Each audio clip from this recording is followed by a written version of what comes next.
हमें विश्वास है कि 4 जून 2024 को इस देश में जनता एक नई वैकल्पिक सरकार का जनादेश देगी। हमें विश्वास है कि 4 जून 2024 को इस देश में जनता एक नई वैकल्पिक सरकार का जनादेश देगी। इसीलिए 2 बार पढ़ा मैं। इंडिया गठबंधन पूर्ण बहुमत की सरकार बनाएगा और हम सभी मिलकर यूपीए 1 और यूपीए के तर्ज पर इस देश को एक इंक्लूसिव, नेशनलिस्टिक, डेवलपमेंटल सरकार देंगे और सभी को साथ लेकर हम आगे बढ़ेंगे। बस इतना कहते हुए मैं शाम 6 बजे 7वें यानी अंतिम चरण के लिए प्रचार अभियान समाप्त हो जाएगा। अब बस लोगों को इंतजार रहेगा 1 तारीख को मतदान को और 4 जून को नतीजे का। हालांकि सभी दलों द्वारा अपने अपने दावे किए जा रहे हैं अभी से ही। आज इसी क्रम में कांग्रेस के राष्ट्रीय अध्यक्ष मल्लिकार्जुन खड़गे ने संवाददाता सम्मेलन किया और कई दावे किए। उन्होंने कहा कि आज शाम को 6 बजे प्रचार खत्म हो जाएगा।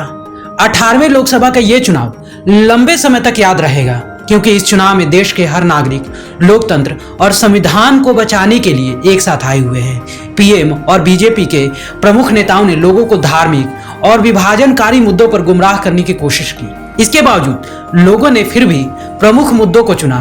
कांग्रेस पार्टी हमेशा जनता की समस्याओं को लेकर सोचती है और उनके लिए काम करती है। कांग्रेस के राष्ट्रीय अध्यक्ष मल्लिकार्जुन खड़गे ने कहा कि हमें विश्वास है कि 4 जून 2024 को इस देश की जनता एक नई वैकल्पिक सरकार को जनादेश देगी।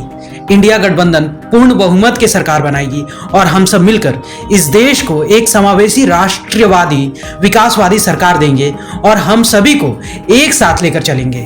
आज शाम चुनाव प्रचार खत्म हो जाएगा 6 o'clock।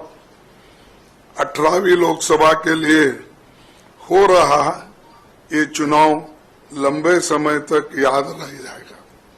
इसलिए याद रह जाएगा, इस चुनाव में देश का हर एक नागरिक जाति, धर्म, पंथ, क्षेत्र, लिंग, भाषा को भूलकर लोकतंत्र और संविधान बचाने के लिए एक साथ आया है।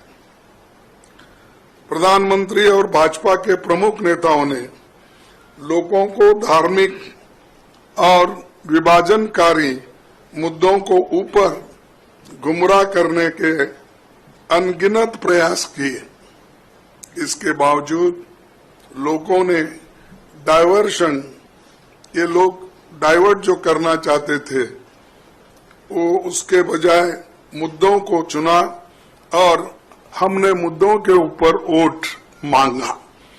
और आज मैं देखता हूं, कल भी मैं उड़ीसा में था, वो भी उड़ीसा में थे, बालेश्वर और भद्रक और एक जगह है जो भद्रक क्या कुछ है, हाँ, तो वहां पर भी मेरा भी भाषण था, फिर बालेश्वर में था, उनका भी बालेश्वर में था। तो यहाँ भद्रक में तो नहीं आए, वो उधर से उधर उड़ान उनकी हो गई। मेरे को 1 घंटा परेशानी उठानी पड़ी, क्योंकि जब तक वो नहीं उड़ते मैं नहीं उड़ सकता। तो फिर भी वहां हम बैठे रहे कार में। फिर उसके बाद में उन्होंने जाने के बाद हमको पास मिला तो हम निकल गए। तो कांग्रेस पार्टी हमेशा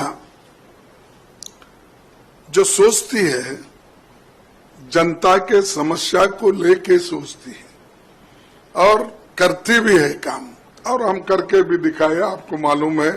ब्यूरो रिपोर्ट, सूत्रकार समाचार। हमारा ये वीडियो अच्छा लगा तो इसे लाइक करें, शेयर करें और हाँ, सब्सक्राइब करना ना भूलें।